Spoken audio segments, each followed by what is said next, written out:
اعوذ باللہ من الشیطان اللعین الرجیم بسم اللہ الرحمن الرحیم الحمد للہ رب العالمین والصلاة والسلام علی النبی الکریم وعلی آلہ الطیبین الطاہرین المعصومین المنتجبین ولعنۃ اللہ علی اعدائہم من الآن الى قیام یوم الدین آمین یا رب العالمین.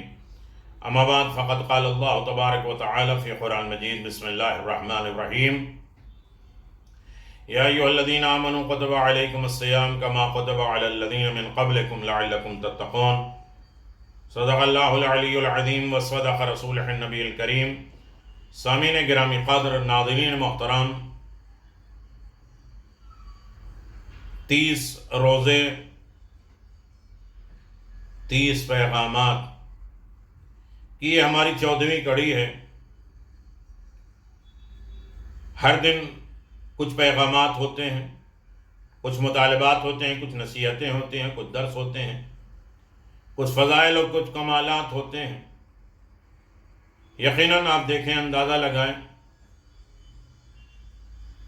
کہ ہر مشکل، ہر پریشانی، حق دردگ میں انسان کی زندگی کا معیار اور معیار زندگی اس اعتبار سے بھی ہے کہ انسان اسے اپنی زندگی کا محور، مرکز جانے عبادت کا.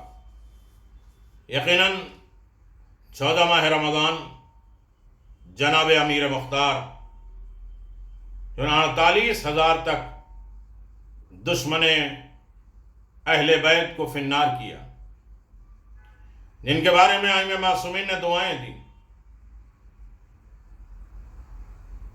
جو بھی ذکر آل محمد میں یا اہل بیت علیہ السلام کے راہ میں کام آتا ہے، اہل بیت اسے زندہ و جاوید رکھتے ہیں، اسے دعائیں دیتے ہیں، دنیا میں بھی آباد و شاد اور آخرت میں بھی آباد و شاد ہے.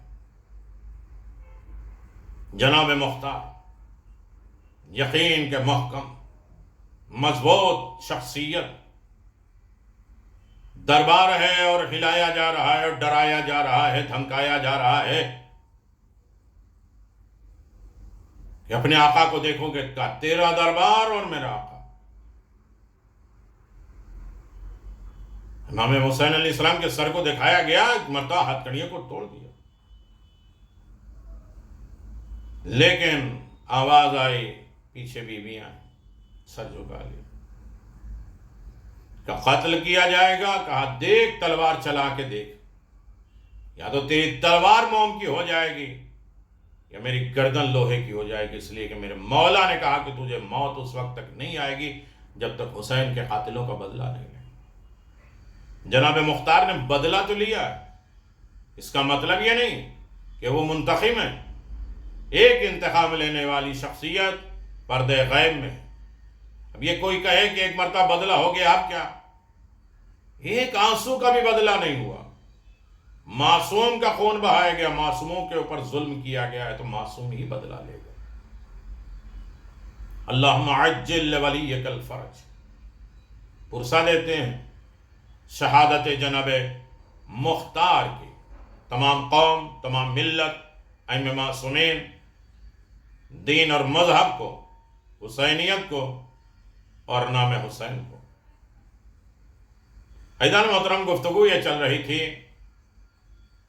کہ دین اور مذہب، شریعت ہمیں کہاں سے سیکھنا ہے. تو ائمہ معصومین نے، رسول خدا نے بیان کیا، اور ماہ رمضان کی چھوٹی چھوٹی دعائیں ہماری زندگی کے انقلاب کے لیے، تبدیلی کے لیے کافی. ہم ان دعاؤں کو صرف پڑھیں نہیں، سمجھیں بھی. 30 روزے، 30 پیغامات. تقوی کا ایک زینہ ہر دن کراس کرنا ہے. ہمیں ہر دن اپنی زندگی میں ایک تقوی کا معیار ڈالنا ہے، تاکہ لعلکم تتقون. یا رسول اللہ کیسے تقوی اختیار کریں؟ کہ 30 دن کی دعائیں ایک ایک منزل، ایک ایک زینہ ہے، اسے حاصل کرتے جاؤ اور اپنے آپ کو جانچتے رہو کہ یہ دعا، یہ معیار، یہ کیفیت، یہ نصیحتیں ہماری زندگی میں داخل ہوئی ہیں. بسم اللہ الرحمن الرحیم. اللہم لا تؤاخذنی فیہ بالعثرات واخلنی فیہ من الخطایا والعفوات ولا تجعلنی فیہ عارضا للبلایا والآفات بعزتک یا عز المسلمین۔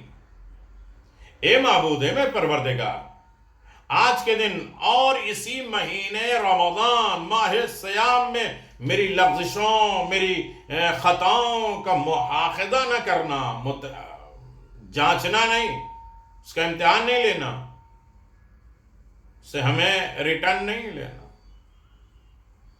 باز و پرس نہیں کرنا، خطاؤں اور گناہوں سے دور ہونے سے دور رکھ، دو چار ہونے سے دور رکھ، مجھے آزمائشوں اور آفات کا نشانہ قرار نہ دے، تیری عزت کے واسطے، اے مسلمانوں کی عزت اور عظمت۔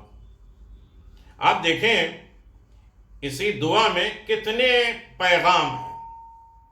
ہر دن ہم خواب غفلت سے بیداری کے بعد اٹھے ہیں تو قرآن پڑھیں، قرآن پڑھنے کے بعد تیسرے دن ہے عقل و ہنر دے دے، ہوشیار کر دے، پھر اس کے بعد ہم ہوشیار ہو جائیں تو کیا ہے، ذکر الہی میں لذت آنے لگے، پھر ہے بارگاہ رب العزت میں اور قریب ہوں استغفار کے ذریعے، ذکر الہی کی مٹھاس چکھا دے، قرب خدا دے دے، رضا الہی دے دے، یہ فتنے، یہ آفات سے ہمیں بچا لے۔ اس طریقے سے مطالبات کرتے کرتے روزانہ ایک ایک دن ہم اس منزل پہ پہنچے، پروردگار سے درخواست کرتے ہیں، مطالبہ کرتے ہیں، ڈیمانڈ کرتے ہیں کہ وہ ہمارے ساتھ اپنی نظر کرم والا معاملہ کرے، مہربانی والا، فضل والا، عدل والا نہیں۔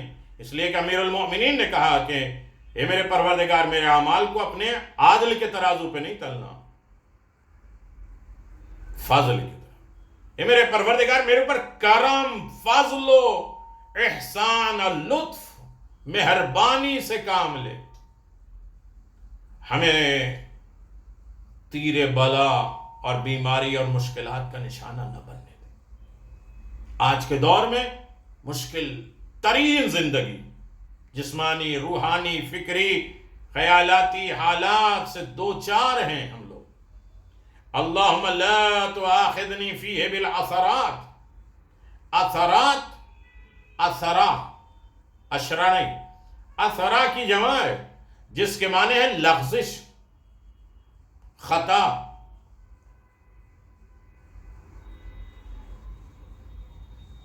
جیسے کہ واضح اور روشن کہ لغزش گرنے سے پہلے کے مرحلے کا نام ہے۔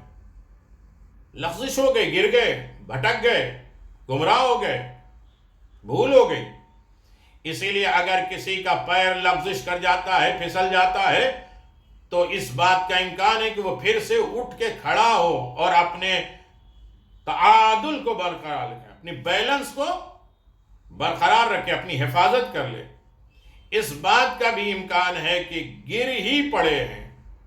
یہاں پر اثرا اور لغزش سے مراد رذائل اخلاقی، برا اخلاق، رسوائی و ذلت والا اخلاق، جنہیں پھنس کر انسان گناہ کے گڑھے میں گرنے لگتا ہے اور غفلت کا شکار ہو جاتا ہے، اور اپنی خطاؤں میں سرمست ہو، پھر گناہ کی کھائی مقدر بن جاتی ہے، اسی میں پھنس جاتا ہے۔ مثال ثواب، کوئی ایک دل ہل جائے، آمادہ ہو جائے، تو مرنے والے کے لیے بہت اجر و ثواب ہے۔ امیر المؤمنین علی بن ابی طالب علیہ السلام فرماتے ہیں، اللہم مولاي کم من قبیح سترت وکم من اثار وکیت، اللہم ومن ارادنی بسوء فعارضه واقلنی عثرتی فاغفر لی زلتی۔ اللہ اکبر۔ کبھی ہم دعا کو اس اعتبار سے پڑھیں، 13 ماہ رمضان جناب کمیل کو شہید کر دیا گیا، یہ تحفہ جناب کمیل نے ہمیں دیا۔ مولا فرماتے ہیں، آپ نے کچھ دکانوں کو دیکھا ہوگا، انہیں سیل کر دیا جاتا ہے، بند کر دیا جاتا ہے۔ آج سب دکانیں بند، جو مخالفت کرے اسے سیل کرے، مہر بند کر دیا جاتا ہے، انہیں کاروبار کرنے اور کمانے کی اجازت نہیں دی جاتی۔ کبھی کبھی وہ دکان شہر کے بہت اچھے اور اہم نقطے پر واقع ہوتی ہے، اگر وہ اصول اور ضوابط اور قانون اور لا کے خیال رکھتے ہیں تو کاروبار کریں، اسے بڑا فائدہ ہو سکتا ہے، مگر ایک وقت ایسا آتا ہے کہ اس دکان کو سیل کر دیا جاتا ہے، کیونکہ اس نے بار بار سمجھائے جانے اور نوٹس دیے جانے کے باوجود قانون کے خلاف ورزی کی ہے۔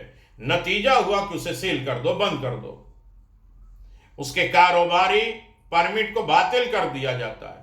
ہماری آنکھیں، ہمارے کان، ہمارے دل، دماغ ایک دکان کے مانند ہے، ہم اس کے ذریعے دنیا اور آخرت کا کاروبار کر رہے ہیں۔ قرآن خود کہہ رہا ہے، کیا میں ایسی تجارت نہ بتاؤں کہ جس سے آپ جہنم سے بچ سکتے ہیں، جس میں اتنا فائدہ ہو، جس کے ذریعے ایک اچھا کاروبار کرتے ہوئے ایک بڑا منافع کمایا جا سکتا ہے۔ خداوند عالم نے ہمیں یہ نعمتیں دی ہیں تاکہ ان کو ہم جنت کا سودا کر سکیں، ان ہاتھوں کے ذریعے، ان پاؤں کے ذریعے، ان تمام اعضاء و جوارح کے ذریعے ہم جنت کا سودا کر لیں، ان کو صحیح استعمال کریں۔ آنکھیں دیں تاکہ خدا کی نشانیاں اور نیک مناظر دیکھ کر عبرت حاصل کریں، کان دیے تاکہ اس کی آیات، اس کی نشانیاں، نیک باتیں سن کر سبق لیں، دماغ دیا تاکہ ان کی آیات اور کائنات میں غور و فکر کر کے کمال کی منزل طے کر لیں۔ نتیجے میں خدا کے خوشنودی، جنت کی کمائی، مگر کبھی کبھی ہمارے وجود کی یہ دکانیں اس قدر قانون کے خلاف ورزی کرتی ہیں، آنکھیں اس کے خلاف، دل اس کے خلاف، فکر اس کے خلاف، اعضاء و جوارح سب اس کے خلاف ہے، تو خداوند عالم انہیں سیل کر دیتا ہے، کانوں پہ مہر لگا دیتی ہے قدرت، آنکھ، دل، دماغ پر مہر لگا دیتا ہے۔ نتیجہ یہ ہوتا ہے کہ آنکھیں ہوتی ہیں مگر دکھتی نہیں، حق نہیں دکھتا، کان ہوتے ہیں مگر سننے کے لائق نہیں ہوتے ہیں، حق بات نہیں سن پاتے، صحیح گواہی نہیں دے پاتے، دماغ ہوتا ہے، سمجھ بوجھ اور فکر اور معرفت نہیں ہو پاتی۔ جب انسان نافرمانیوں پہ اتر جاتا ہے اور مسلسل لغزشیں، خطاؤں کا شکار ہو کر کفر کی منزلوں تک پہنچ جاتا ہے، تو اس کے دل اور دماغ، کان، اس کی آنکھیں پر مہر لگا دی جاتی ہے۔ ارشاد ہوتا ہے، ختم اللہ علی قلوبہم وعلی سمعہم وعلی ابصارہم غشاوہ ولہم عذاب عظیم۔ خدا نے ان کے دلوں، کانوں پر گویا مہر لگا دی ہے کہ نہ کچھ سنتے ہیں نہ سمجھتے ہیں، آنکھوں پر بھی پردے پڑ گئے ہیں، ان کے واسطے آخرت میں عذاب عظیم ہے۔ عذاب ان سے بڑھ کر اور کیا ہوگا کہ آنکھیں، کان، دماغ ہوں مگر کسی کام کے نہ ہوں، انسان کو وہ کوئی فائدہ نہیں پہنچا پائے۔ جنگ احد میں جو واقعہ پیش آیا ہے اس کی جانب توجہ قرآن نے دیا ہے، ان الذین تولوا منکم یوم التقى الجمعان انما استغل لهم الشیطان ببعضهم ما کسبوا ولقد عفا اللہ عنہم ان اللہ غفور حلیم۔ جن لوگوں نے دونوں لشکروں کو ٹکراؤ کے دن پیٹ پھیر لی، یہ وہی ہیں جنہیں شیطان نے ان کے لیے دھرے کی بنا پر بہکا دیا، اپنے راستے پہ بہکا لایا، خدا نے ان کو معاف کر دیا، وہ غفور الرحیم ہے۔ یہ آیت ایک حقیقی بیان ہے، وہ یہ ہے کہ جو لغزشیں انسان سے شیطانی وسوسوں کے وجہ سے ہو جاتی ہے، وہ دراصل ان گزشتہ پچھلے گناہوں کی وجہ سے پیدا ہونے لگتی ہے، روحانی کمزوریوں کا نتیجہ ہے۔ ہم کہتے ہیں جب شیطان ماہ رمضان میں گرفتار ہو گیا تو ہم غلطیاں کیوں کرتے ہیں؟ یہ ہمارا پچھلا ہے، ہمارا ضمیر ختم ہو گیا، ہماری سوچ ہی ختم ہو گئی، ہم نے خود اپنے آپ کو شیطان بنا لیا۔ وہ بھی اپنی جگہ پہ خوش ہوتا ہے کہ ہمارا تو کام ہو رہا ہے، ہمیں جانے کی ضرورت کیا ہے؟ ہم نے ویسی زمین ہموار کر لی، ویسی فکر بنا دی کہ اب ہمارے کام کرنے کی ضرورت نہیں، یہ خود اپنا کام کرتے رہیں، اپنے آپ کو تباہ کرتے رہیں۔ ہماری روحانی کمزوری کا نتیجہ ہے کہ شیطان ہم پر حاوی ہو گیا، جو انسان کے لیے دوسرے گناہوں کا راستہ ہموار کر دیتا ہے۔ جب ہم لغزش کرتے ہیں، رذائل، برائیاں، خرابی، ذلت اور ذلیل کام اخلاقی کی طرف کرتے ہیں، تو یہ لغزش نامحسوس طریقے سے ہمارے ایمان پر حملہ کرتی ہے۔ جو ہمیں محسوس نہیں ہوتا پھر بھی ہمارے ایمان پر یہ حملہ کر دیتی ہیں. انما استزلهم الشیطان ببعض ما کسبوا، ہماری لغزشیں شیطان کو موقع فراہم کر دیتی ہیں، چانس دے دیتی ہیں کہ وہ ہمیں مزید گناہوں کے ڈھیر میں ڈھکیل دے. سورہ بقرہ آیت نمبر 7، سورہ آل عمران 155. یہ کیا ہے؟ یہ معیار ہے. نمبر 2، آپ میں باتیں بڑی لمبی لمبی ہو جائیں گی، لیکن ایک خلاصہ میں نے آپ کی خدمت میں گزارش کر دیا. وَأَقِلْنِي فِيهِ مِنَ الْخَطَايَا وَالْحَفَوَاتِ. اقالا، اقلنی اقالا یعنی درگزر کر ہمارے گناہوں کو بخش دے. دعائے کمیل میں بھی ایک جملہ ہے کہ خدایا ہماری لغزشوں اور خطاؤں کا اقالہ درگزر کر لے، یعنی ہمیں بخش دے. یہ لفظ فقہ میں معاملے کے لیے استعمال ہوتا ہے، یعنی بچپنے اور بیچنے والا اور خریدنے والا جب تک ساتھ میں اقالہ یعنی فسخ کرنے کا حق رکھتا ہے. جو عقد بناتے ایگریمنٹ بناتے ہیں اسے توڑنے کا حق رکھتے ہیں، مگر دونوں کی جدائی کے بعد اگر خریدار جنس واپس کرنے آئے تو بیچنے والے پر مستحب ہے کہ اسے قبول کر لے. یہ فقہ کا مسئلہ ہے. ظاہر ہے انسان غلطیوں اور لغزشوں کا پتہ ہے، خطائیں ہو سکتی ہیں اور اس کا انسان پتلا بھی ہے، لیکن شجاع انسان وہ ہے جو ان غلطیوں کو ایکسپٹ کر لے، اعتراف کر لے. بہادر انسان وہ ہے نماز شب میں آ کے خدا سے کہہ دے، اپنے دل کی آوازوں سے خدا سے کہہ دے. لوگوں سے خطا ہے تو جا کے سوری اور معافی مانگ لے. اپنے آپ کو عادل مطلق خدا کی عدالت میں پیش کر دیتا ہے. شجاع اور بہادر ایکسپٹ کر لیتا ہے اور اعتراف کر لیتا ہے، خدایا میں گناہگار ہوں، میں نے نادانی میں شہوت نفس کی وجہ سے گناہ کیا، لیکن میرے مولا میں نادم ہوں، شرمندہ ہوں، پشیمان ہوں، میرے گناہوں کی مغفرت فرما. میں اس قابل بن سکوں کہ تیرے مہینے میں تیری رحمت، برکت، مغفرت کے دسترخوان پر مہمان بن کر آؤں، اور ضرور خدا ہماری دعا کو قبول کر لے. اللہم اغفر لکل ذنب اذنبت وکل خطیۃ اخطأتها. یہ کیا ہے؟ ہمارے ساری خطاؤں کو معاف کر دے، ہمارے سارے گناہوں کو معاف کر دے. تیسری چیز، وَلَا تَجْعَلْنِي فِيهِ غَرَضًا لِلْبَلَايَا وَالْآفَاتِ. خدایا ہمیں بلاؤں کا نشانہ نہ بننے دینا. یہ آفت آ رہی، وہ طوفان آ رہا، یہ حوادث آ رہے، یہ سوچا تو الٹا ہو گیا، یہ سوچا تو وہ الٹا ہو گیا. جو بھی کام کی طرف ہاتھ ڈالے سب مشکلات، پریشانیاں روزانہ. میرے اللہ مجھے بلاؤں کا نشانہ نہ بنانے. حادثات اس حد تک انسان کے اعمال کے تابع اور کنٹرول میں ہوں گے کہ اگر انسان خدا کی اطاعت کر لے، اس کی بندگی کرے تو خدا متعال اس پر رحمت کو نازل کرتا ہے. لیکن اگر خدا نخواستہ انسان خدا کی نافرمانی کرتا ہو نظر آئے تو معاشرے میں اس کی وجہ سے جدید قسم کی بلائیں نازل ہونے لگتی ہیں، جس کے بارے میں خدا متعال اس طرح فرماتا ہے، ظہر الفساد فی البر والبحر بما کسبت ایدی الناس لیذیقہم بعض الذی عملوا لعلہم یرجعون. لوگوں کے ہاتھوں کی کمائی کی بنا پر فساد، خشکی، تری ہر جگہ غالب آ گیا تاکہ خدا ان کے کچھ اعمال کا مزہ چکھا دے. تو شاید یہ لوگ پلٹ کر راستے پر آ جائیں، انہیں ایک مرتبہ ٹھوکر دلاؤ.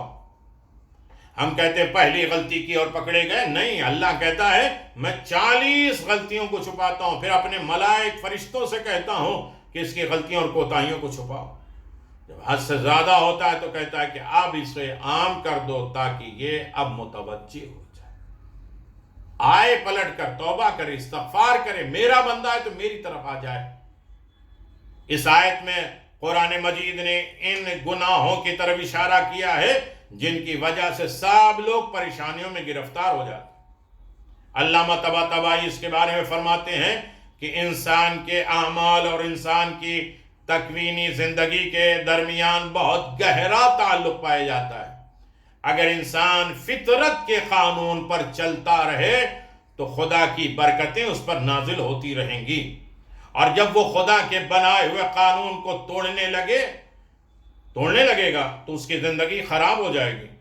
امام محمد باقر علیہ السلام انسان کے گناہ کے اثرات کے بارے میں اس طرح فرماتے ہیں، جان لو کسی بھی سال کی بارش گزشتہ سال سے کم نہیں ہوتی، بلکہ خدا جس جگہ پر چاہے اس کو برسا دیتا ہے۔ بے شک جب معاشرے میں لوگ گناہ کے مرتکب ہو جاتے ہیں تو خدا اس حصے بارش کو وہاں سے نہیں برساتا، بارش روک لیتا ہے۔ اس بارش کو بڑے وسیع بیابانوں اور پہاڑوں پہ برسا دیتا ہے، جہاں ضرورت نہیں ہوتی وہاں برسا دیتا ہے۔ یہ ہماری کوتاہیوں اور غلطیوں کی وجہ سے۔ چوتھا فقرہ، باتیں تو بہت ہیں۔ وَبِعِزَّتِكَ يَا عِزَّ الْمُسْلِمِينَ، اپنی عزت کے خاطر ہے دعاؤں کو ہمارے بارے میں مستجاب کر لے۔ مسلمانوں کی عزت اور عظمت، عزت کیا ہے؟ مسلمانوں کی عزت کیا؟ وَتُعِزُّ مَن تَشَاءُ وَتُذِلُّ مَن تَشَاءُ، کن کن چیزوں میں عزت ہے؟ علم میں عزت، صحت میں عزت، برکتوں میں عزت، معیار میں عزت، اولاد میں، مال میں، سکون میں عزت۔ ہم نے سکون آخرت میں رکھا ہے، لوگ دنیا میں تلاش کرتے ہیں۔ ہم نے عزت کو کن چیزوں میں رکھا ہے؟ قناعت میں رکھا ہے۔ لوگ مالداری میں تلاش کرتے ہیں۔ اے میرے پروردگار، تیری عزت کی وجہ سے مسلمانوں کی عزت، تو عز من تشاء تو ذل من تشاء، عزت اور ذلت کا معیار پروردگار کے ہاتھ میں۔ ہم نہ کسی کو ذلیل اور رسوا کر سکتے ہیں، نہ عزت دار بنا سکتے ہیں۔ کسی کے جم کے پوری دنیا کی عزت اور تعریفیں ایک کے قدم پہ ڈال کے ہم عزت دار نہیں بنا سکتے، اور کسی عزت دار کی پوری دنیا کی برائی اس کے نام اعمال پہ ڈال کے اسے رسوا اور ذلیل نہیں کر سکتے۔ پیغام کیا ہے؟ دعا کا پیغام یہ ہے، آج کا پیغام یہ ہے 30 روزے 30 پیغام میں، خطاؤں اور لغزشوں کی وجہ سے ہمیں نہ پکڑنا،